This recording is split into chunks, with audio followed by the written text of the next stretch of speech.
Hey, welcome to Questions Just Asked. Here we are, the last week of June already. Man, half a year is about over. Hard to believe, isn't it? Before long, we'll be talking about 2025.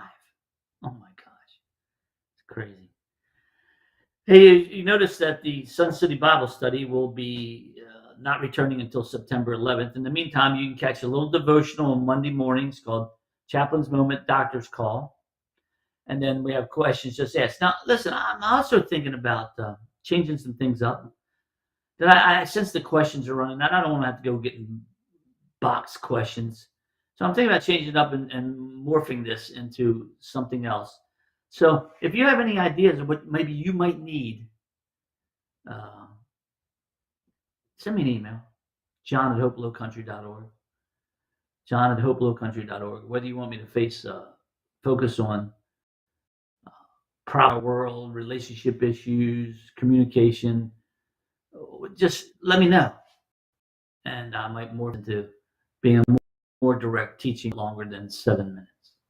So anyways, let's get on to the question. That's what you're here for. Are there any mistakes in the Bible? Well, first of all, we have to ask the question, what do you mean by mistakes? Was it meant that there was something that shouldn't be there? Was it meant that there was a grammatical error? Was it meant that there was a punctuation error? Which one? Now, first of all, is there something written that shouldn't be there? No. I love it when Paul says, now this wasn't given me by God, this is my opinion. He even states his opinion. I think that's great. Purists believe that the Word of God has no mistakes in its original format, even punctuation, even grammar.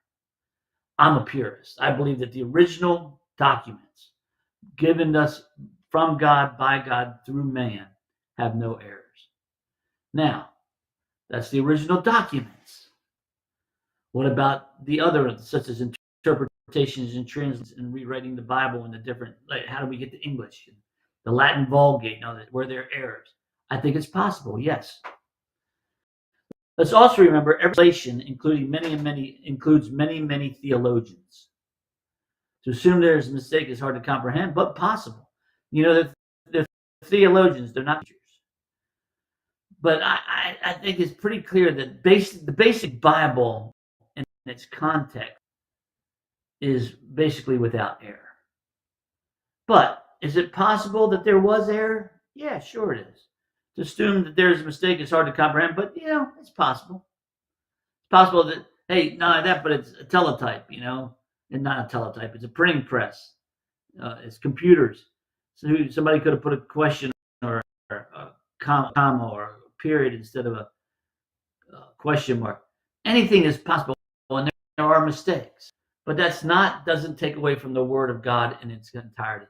Now, I think this question is being asked in terms of the entirety of the Word of God. Is there mistakes? Is there something there that shouldn't be there? And the answer is no.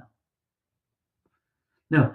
In fact, the older I get and the more I get into the integrity of how it fits together, the more I'm amazed at how well it does fit together. Not only that, but I was reading an article the other day that says archaeology is proving the Bible over and over again. So let's not assume that there's mistakes. See, I think what the questioner is asking is if there's a mistake, then I don't have to pay attention to it. That's crazy.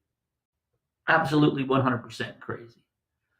Now, that's what they're asking. So in its original context, its original form, and original document, no, I do not believe there were any errors. That's called inspiration of the scriptures. But is there possible that there's errors in translation and interpretation? Sure, there could be. Sure. But not in terms of what should or should not be in the Bible. Hope this answers your question. We have an interesting question for next week as we start July. Why is it considered immoral to get married or have sex before age 18 today when in biblical times, including Mary, did this all the time? I love that question. Look forward to answering that next week when you get together as we start off in the hot month of July with a hot question. See you next week.